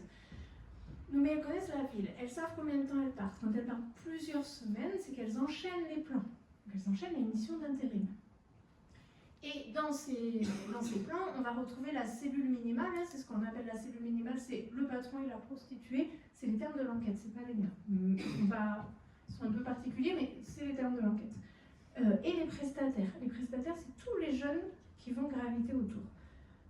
Qui vont être celui qui va amener de la drogue, parce qu'il faut de la drogue, qui va amener de la nourriture, des kebabs, des pizzas, du McDo, qui va amener de la vêture potentiellement, qui va assurer la sécurité, entre guillemets, la sécurité derrière, etc., etc. Tous ces prestataires qui vont graviter autour. Il faut se dire que les jeunes dans ces plans, elles doivent être le plus rentables possible. Puisqu'il y a la location du Airbnb, déjà il faut la rembourser, il y a la conso d'alcool, de drogue et la nourriture qu'il va falloir rembourser, il y a les proxos qu'il faut payer, il y a les prestataires qu'il faut payer, il y a les trajets qu'il faut payer, donc il faut quand même faire du bénéfice. Voilà, par-dessus. Donc il faut être rentable. C'est des plans où elles vont enchaîner entre 10 et 15 clients par jour. On parle vraiment d'enfants qui vivent ce genre de choses, 10-15 clients avec tout qui est desservi au sein de l'appartement. Elles ne sortent pas de l'appartement. Et pourquoi c'est des toutes petites durées? C'est 3 jours, tout simplement 3 jours, parce que le temps que les voisins tirent la sonnette d'alarme et disent c'est quand même bizarre là, il y a 45 hommes qui sont rentrés et sortis de cet appartement, je vais quand même appeler. Le temps qu'ils appellent la police, tout le monde est déjà parti. Et donc là, ça fait des enquêtes qui rament parce qu'ils sont partis ailleurs, et puis il faut encore de nouveau qu'on appelle, et puis etc. Et c'est là où ça rend aussi très complexe les enquêtes de police. Parce que c'est insaisissable, on crée énormément d'instabilité autour des sujets. D'instabilité affective, émotionnelle, d'instabilité géographique, et ça crée en fait ça qui rend des enquêtes un petit peu impossibles. C'est ce qu'on va appeler aussi l'ubérisation de la prostitution. On vient ubériser à fond la prostitution comme on ubérise absolument tout aujourd'hui. Excusez-moi, on parle bien des mineurs là. Parce que quand vous dites ça peut se produire sur 2, 3 jours, voire plus, une mineure qui disparaît, normalement on est censé la retrouver. Donc il y a un signalement. Elle déclare en fugue, oui. Et qui la reprend? Qui la cherche? Oui, voilà. Non mais comment ça s'exemple? Je ne sais pas, mais... Vous faites une déclaration mineure en fugue. Après, en plus c'est des jeunes qui ont tendance à fuguer et à être connus d'être en fugue, juste une déclaration fugue. Et puis voilà. Et puis s'il n'y a pas de signalement qui a été fait pour des risques prostitutionnels ou des faits de prostitution, c'est juste une gamine en fugue. Il y a un problème avec cette histoire de mots aussi fugue, comme si elle était volontaire pour partir. Dans la fugue, il Il y a une pulsion, il y a quelque chose de l'ordre de je suis volontaire à partir. Non, Vous voulez dire qu'il y a des hésitations sur les signalements, sur le fait de Oui, signaler beaucoup. quelqu'un, etc. Énormément. Énormément. Vous parlez de signalement en amont de risque de prostitution. Enfin, concrètement, c'est quoi? Ben, quand vous avez déjà des facteurs fragilisants, vous avez des éléments déclenchants et vous avez déjà quand même quelques conséquences. Plutôt les travailleurs sociaux qui signalent à l'ASE, à l'aide sociale à l'enfance. Soit vous faites des IP, soit vous signalez au parquet. Soit vous signalez au parquet, si vous avez des éléments. Pour une ouverture.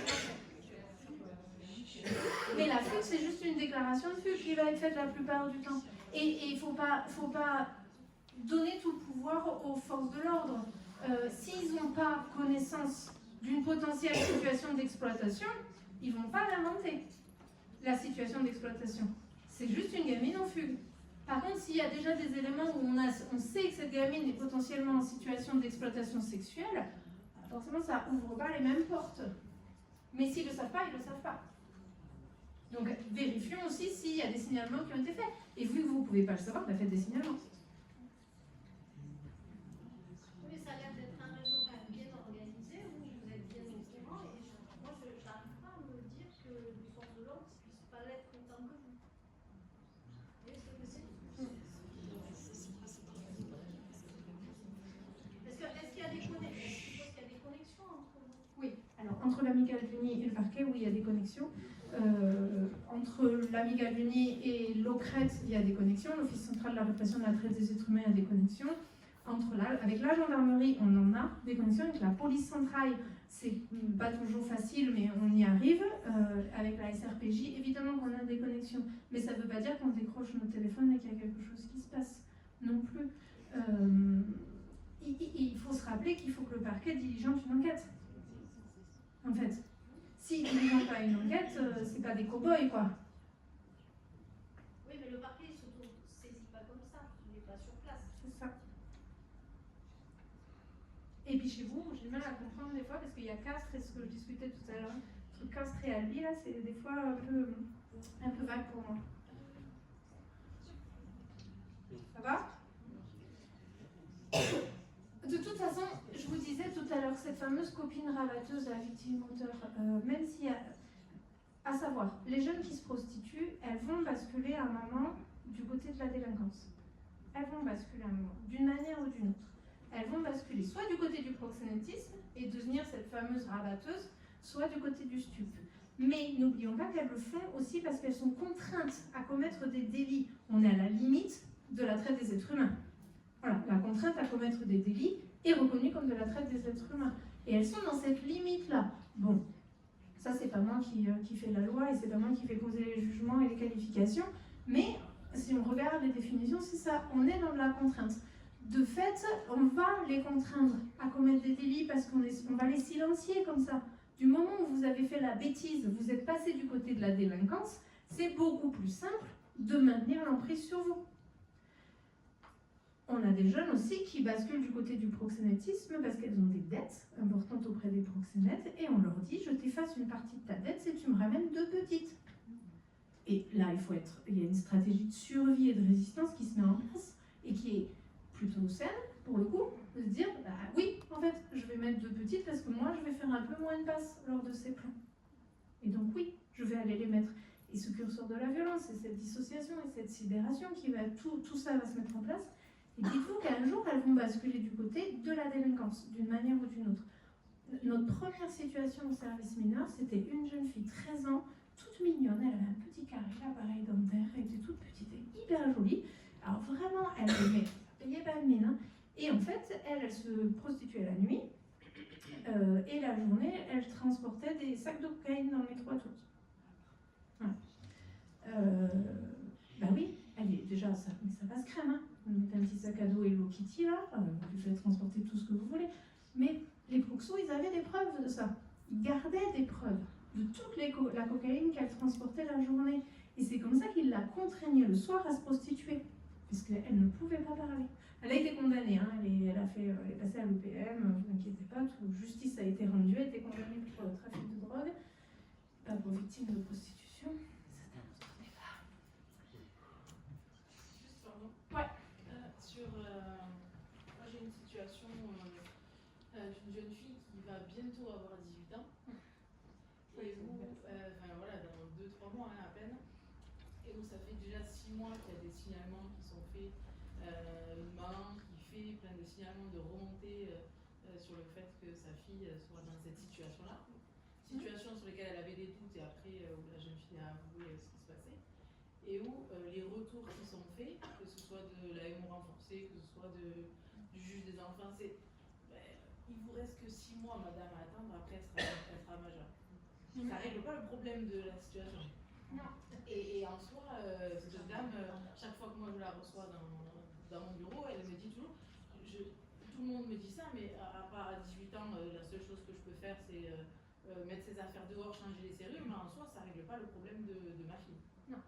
Et vers ça, quand on multiplie les signalements, il y en a eu, je ne sais pas si c'est une dizaine, peut-être on dépasse même une dizaine de signalements autour de cette situation par rapport à ça, à cette prostitution. Une jeune fille qui va en Espagne, qui va à Perpignan, qui va à Bordeaux, qui va à Lyon, qui partout, et qui est complètement déscolarisée déjà depuis très longtemps. Et donc, c'est quoi? Elle est en fugue, elle.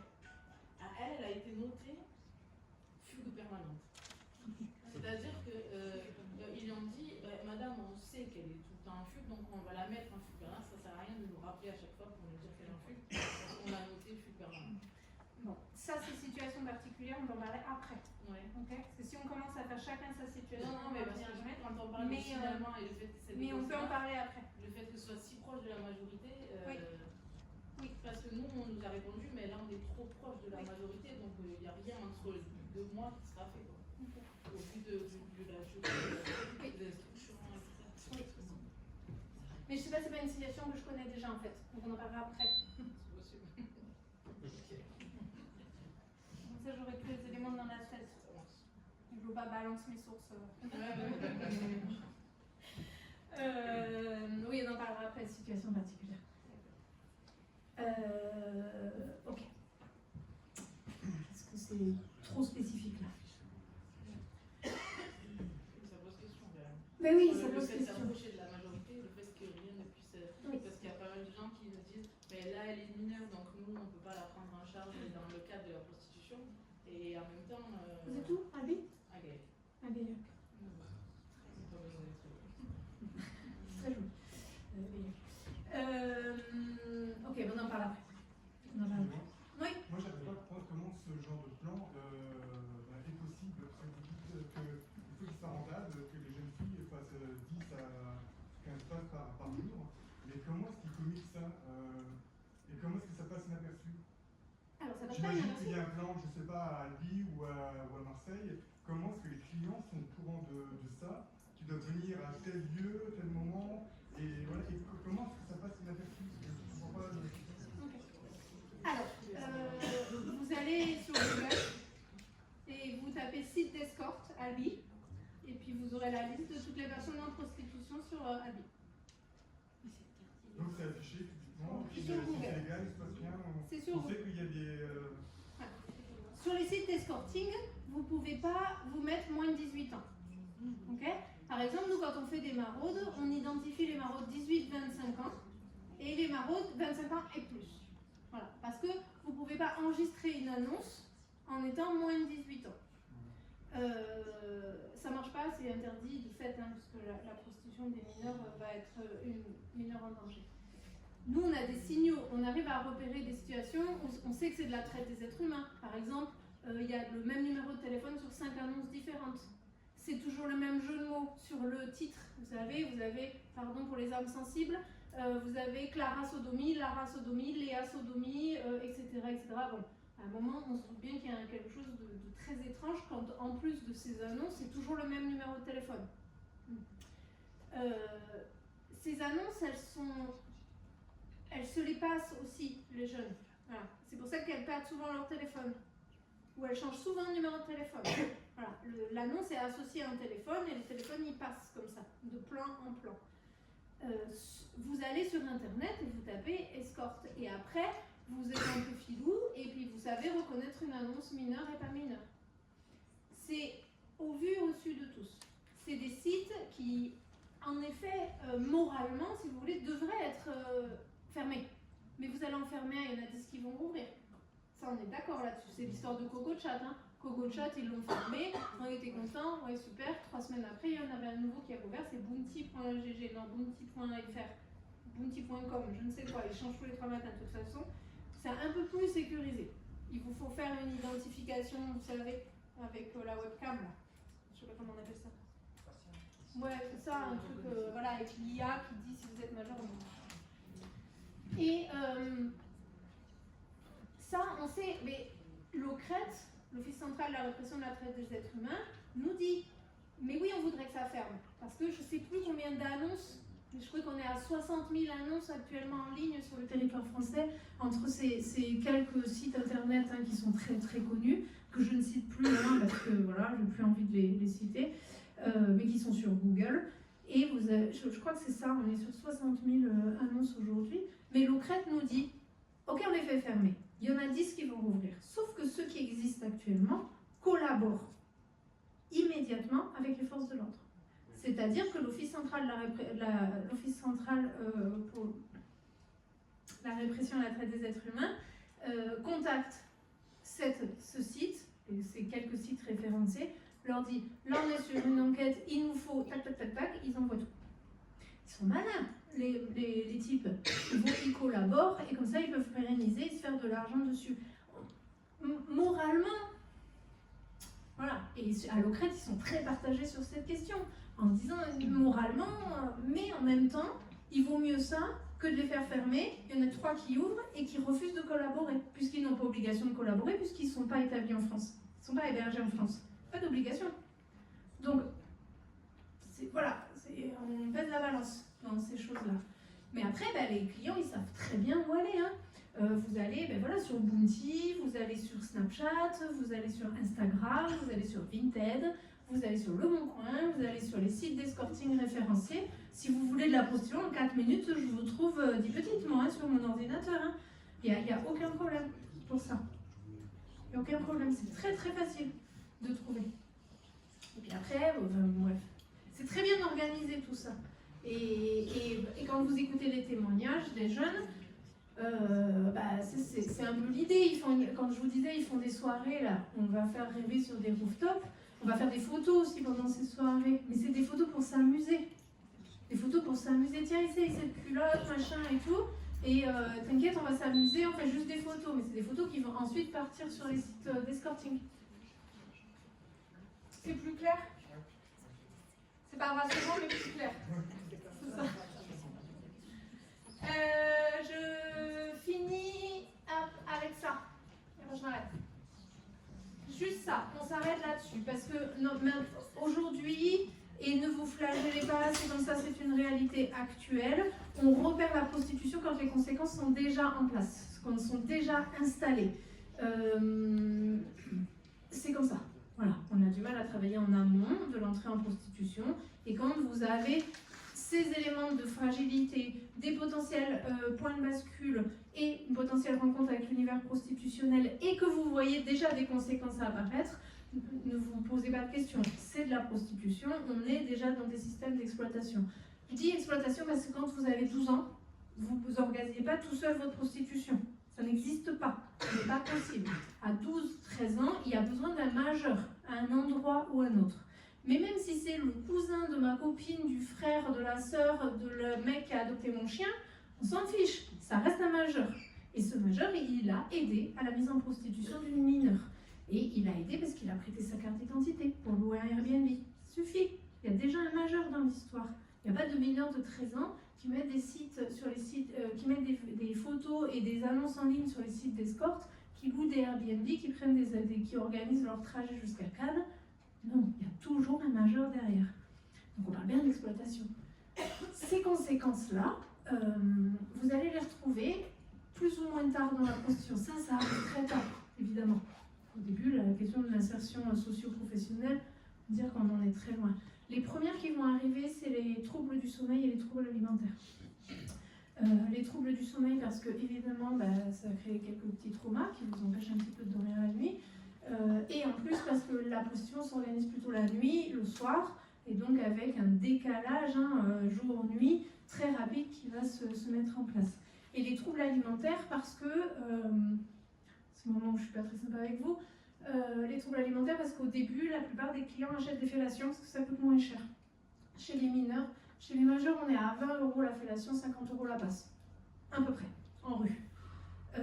Chez les mineurs, on est plutôt à 150 € la fellation, 250 € la passe. Donc les clients vont plutôt dépenser de l'argent dans une fellation chez les mineurs. Et forcément, quand vous avez fait 10 ou 15 fellations dans la même journée, la première utilité de la bouche est quelque peu dénaturée. Donc la première utilité, la fonction première de la bouche, c'est manger, parler, boire, respirer, et certainement pas avoir des pénis dedans. Et forcément, ça va créer des troubles alimentaires, avec des enfants qui ne vont plus pouvoir manger du tout, ou qui au contraire vont manger. Si vous ne mangez pas avec ces jeunes, que vous ne les voyez pas sur la vie quotidienne, évidemment, ce que vous allez voir, c'est une prise ou une perte de poids rapide. Prise ou perte de poids qui peut être aussi associée au passage adolescent. Donc, juste la prise ou la perte de poids n'est pas suffisant pour signaler un fait prostitutionnel. Mais si vous avez ça, plus les facteurs de vulnérabilité, plus des facteurs déclenchants, plus un élément traumatique dans cette histoire, posez-vous des questions. Parce qu'il y a des choses. Souvent, c'est quand même cumulatif. On voit d'autres choses. On voit la dissociation qui va se mettre en place. On voit des signes de scarification, d'automutilation qui vont se mettre en place. Des processus d'addiction très rapides qui vont se mettre en place aussi. Ça va? Allez, pause si vous voulez. Est-ce que je peux vous poser une question? Oui. Est-ce que vous avez dit tout à l'heure que vous n'aviez pas de chiffres, mais est-ce que vous avez connaissance que ce réseau de prostitution vient jusqu'ici? Jusqu'à Gaillac? Oui, c'est sûr. Ça va partout. Partout. Ça veut dire que là, vous êtes en train de dire que nous, habitants de Gaillac, moi je suis pas travailleur social, je vis à Gaillac, mais il y a potentiellement au collège ou au lycée des jeunes qui se prostituent. Potentiellement, oui. Moi, j'ai pas de situation connue sur Gaillac. J'ai des situations connues sur Castres, Albi, Carmaux et comment ça s'appelle? Je ne veux pas citer l'établissement, mais du coup j'ai un doute sur le lieu, je suis très mauvaise en géographie. Ailleurs là, que j'ai pas cité, mais pareil, un petit bled où il y a un lieu d'accueil qui n'est pas protection de l'enfance, où on m'a appelé, et là j'ai un nouvel appel d'ailleurs de chez vous, dans un autre petit bled. Peut-être. Peut-être. C'est toi qui as donné mon numéro? Oui. Ah oui, bah alors c'est Brassac. Voilà. De Brassac. On en a un peu partout en fait. Et ça touche toutes les catégories socio-professionnelles. Donc, à partir de là, vous en avez partout. Et puis, on a une problématique là à Lavelanet. Lavelanet en Ariège, à côté après Mirepoix, entre Mirepoix et Chalabre, voilà. Lavelanet, quoi. Et on a une problématique de jeunes qui ont fait toute leur scolarité ensemble, de la maternelle au lycée, qui sont organisés en proxo du village et qui prostituent jusqu'à 7 enfants là, actuellement. 7 enfants qui connaissent, hein, parce que là, ils se connaissent tous, les gamins, ils sont 4, forcément, il n'y a personne dans ce bled. Et bien là, ils sont bien organisés dans un réseau, il y a un petit réseau de proxo entre eux, là, identifié, on a leur nom, on a tout, qui s'est organisé sur la planète. C'est vraiment... Pensez ubérisation de la société, pensez capitaliste, pensez tout ça en fait. Tous les moyens sont bons pour faire de l'argent.